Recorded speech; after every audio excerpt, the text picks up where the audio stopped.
जय जिनेंद्र. पूर्णार्घ जैन ग्रंथ वाचन वर्ग 5 भाग 63. चालुक्य राज्यातील कन्नड साहित्य. राष्ट्रकूटांच्या राज्यातील साहित्याप्रमाणे चालुक्य राज्यातील कन्नड जैन साहित्य समृद्ध नाही. संस्कृत ग्रंथकारांमध्ये या काळात वादिराज व मल्लीशेण या दोनच आचार्यांच्या रचना उल्लेखनीय आहेत, परंतु कानडीमध्ये मात्र या काळात महत्त्वाची ग्रंथरचना झाली. नागचंद्र. चालुक्य राज्यातील कन्नड साहित्यिकांमध्ये नागचंद्र हा फार प्रसिद्ध कवी होता. पंप कवीच्या तोडीची याची काव्यनिर्मिती असल्यामुळे त्याला अभिनव पंप असे बिरुद मिळाले. पंप रामायण हा त्याचा ग्रंथ कर्नाटकातील आबालवृद्धांना प्रिय वाटतो. हिंदीत तुलसीदासांना जे स्थान आहे तेच स्थान कानडीत नागचंद्राला मिळाले आहे.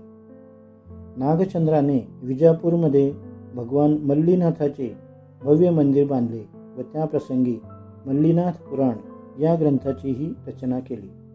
नागचंद्र हा बालचंद्र मुनींचा शिष्य होता. नागवर्मा हा दामोदराचा पुत्र आणि सम्राट जगदेव मल्लांचा सेनापती होता. काव्यावलोकन हा अलंकार ग्रंथ, कर्नाटक भाषाभूषण हा व्याकरण ग्रंथ व वस्तुकोश हा शब्दकोश हे 3 ग्रंथ यांनी लिहिले. कानडीतील व्याकरणामध्ये यांचा ग्रंथ सर्वात प्राचीन आहे. ब्रह्मशिव हा प्रथम ब्राह्मण होता, नंतर वीरशैव झाला व शेवटी त्याने जैन धर्माचा स्वीकार केला. आचार्य वीरनंदी हे त्यांचे गुरु होते. समय परीक्षा या ग्रंथात त्याने शैव, वैष्णव इत्यादी संप्रदायांची पुराणे व लोकाचार यांचे विस्तृतपणे विवेचन व खंडन केले आहे. कर्णपार्य किलेकल येथील किल्ल्याचा मुख्य अधिकारी गोपन याचा पुत्र लक्ष्मीधर हा कर्णपार्य या कवीचा आश्रयदाता होता. नेमिनाथ पुराण, वीरेशचरित व मालती माधव हे 3 काव्ये यांनी लिहिली. नेमिनाथ पुराणात श्रीकृष्णाबरोबरच या कवीने आपला आश्रयदाता लक्ष्मीधर याच्याही पराक्रमाचे वर्णन केले आहे. नेमिनाथ पुराण अनेक दृष्टीने महत्त्वपूर्ण आहे.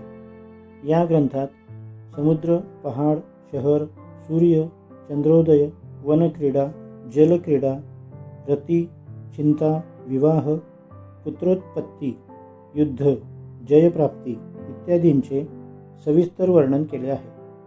विप्रलंभ शृंगारामध्ये या कवीने अद्वितीयता दाखविली आहे. नेमिचंद्र. नेमिचंद्र 13व्या शतकात होऊन गेले. त्यांनी अर्ध्व नेमी पुराण या ग्रंथाची रचना केली. त्यांचे कविगुणामध्ये एक विशिष्ट वैशिष्ट्य होते. त्यांनी संस्कृत मिश्रित कन्नडमध्ये संस्कृत छंद घेऊन आपल्या काव्याची निर्मिती केली. संपूर्ण ग्रंथ बहुधा चंपक शार्दूल वृत्तात लिहिला आहे. अनुप्रासाची छटाही अधिक आढळते. गुणवर्मा. गुणवर्मा यांनी पुष्पदंत पुराणाची रचना केली. या कवीने भाषाविषयक पांडित्य प्रकट करून वर्णनात्मक शैलीद्वारा विषयाला नवीन रूप देण्याचा प्रयत्न केला. या पुराण साहित्यात विषय विविधता असून या ग्रंथाला अनेक दृष्टीने महत्त्व प्राप्त झाले आहे. या विविध ग्रंथकारांच्या शिवाय चंद्रप्रभ पुराणाचे कर्ते अग्गलदेव, वर्धमान चरित्रकर्ते आचण्णा, शांतीश्वर पुराणाचे रचयिते कवी कमलभद्र, नेमिनाथ पुराणाचे कर्ते महाबल, धर्मनाथ पुराणकर्ते मधुकर कवी यांचाही उल्लेख करता येईल. या सर्वांच्या रचना महत्त्वाच्या आहेत. महाकवी रत्नाकर वर्णी कन्नड जैन साहित्यातील एक महान कवी होऊन गेले. त्यांचा परिचय पुढील प्रमाणे आहे. महाकवी रत्नाकर वर्णी.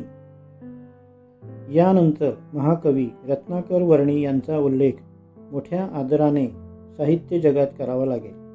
त्यांनी भरतेश वैभव नामक मोठ्या आध्यात्मिक सरस ग्रंथाची रचना केली आहे. यामध्ये सुमारे 1,00,000 श्लोक आहेत. कवीचे वर्णन चातुर्य, पदलालित्य, भोगयोगाचे प्रभावक वर्णन इत्यादी उल्लेखनीय आहेत.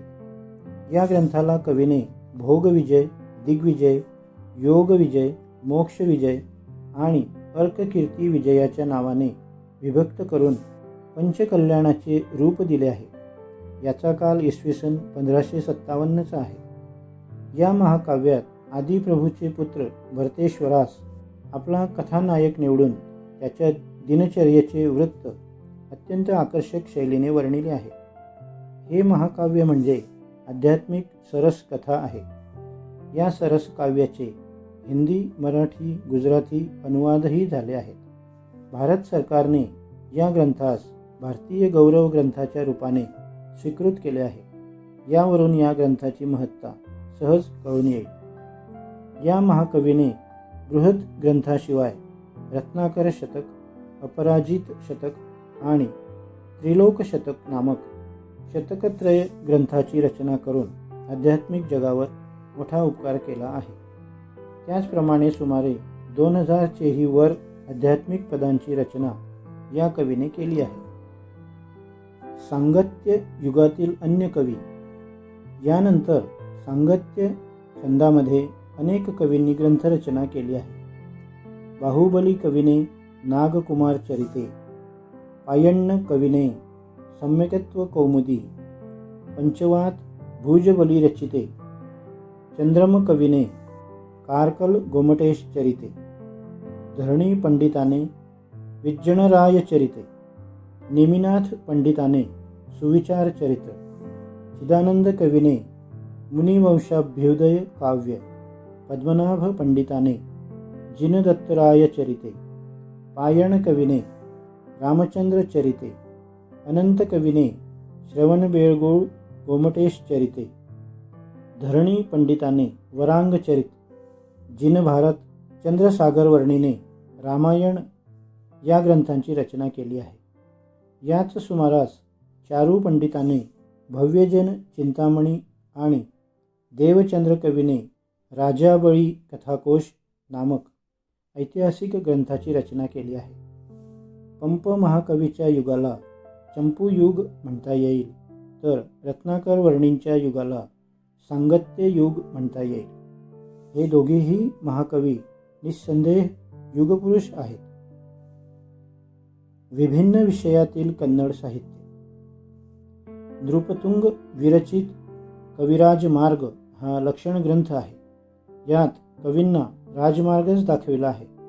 त्याचप्रमाणे नागवर्माचे छंदोदधी नामक ग्रंथात छंदविषयक आणि दुसरे नागवर्माच्या भाषाभूषणमध्ये व्याकरणविषयक प्रतिपादन आहे.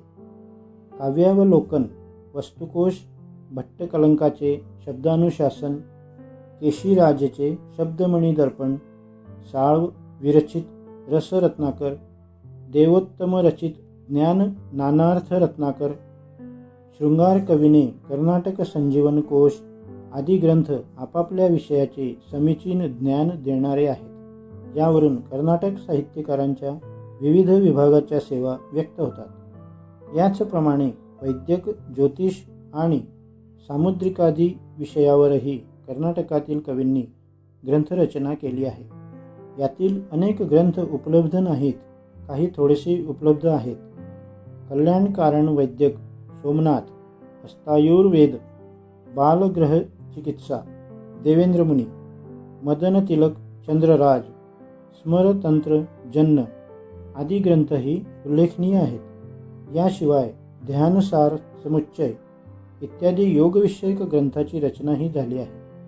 तद्वत ज्योतिष संबंधी ग्रंथामध्ये श्रीधराचार्य विरचित जातकतिलक, चामुंडरायाचे लोकोपकारक सामुद्रिक, जगबंधू नंदनचे सूपशास्त्र, राजादित्यचे गणितशास्त्र, अर्हदास कवीने शकुनशास्त्र इत्यादी ग्रंथांचाही उल्लेख करणे आवश्यक आहे. अनेक ग्रंथकारांची नावे येथे स्थळाअभावी आम्ही नमूद करू शकलो नाही. एवढ्यावरूनच या भाषेतील ग्रंथसंपत्तीची कल्पना येईल. उपसंहार. यावरून स्पष्ट होते की कर्नाटक प्रांतीय प्राचीन जैन कवींनी फार प्राचीन कालापासूनच साहित्य परंपरेची जोपासना केली आहे आणि साहित्याच्या माध्यमाने जगाच्या विविध अंगांची सेवा केली आहे. पुष्कळसे साहित्य नष्ट भ्रष्ट झाले, विकृत झाले. उरलेले साहित्यही अल्प प्रमाणात नाही. कोणत्याही समाजास अभिमान वाटावा आणि साहित्यिक समाजाने आदराने स्मरण करावे या प्रमाणात आज कर्नाटक जैन साहित्य उपलब्ध आहे. ही परंपरा कर्नाटक जैन कवींनी निर्माण करून जैन समाजावर फार मोठे उपकार केले आहेत. या परंपरेची जपणूक पुढे होणे अत्यावश्यक आहे.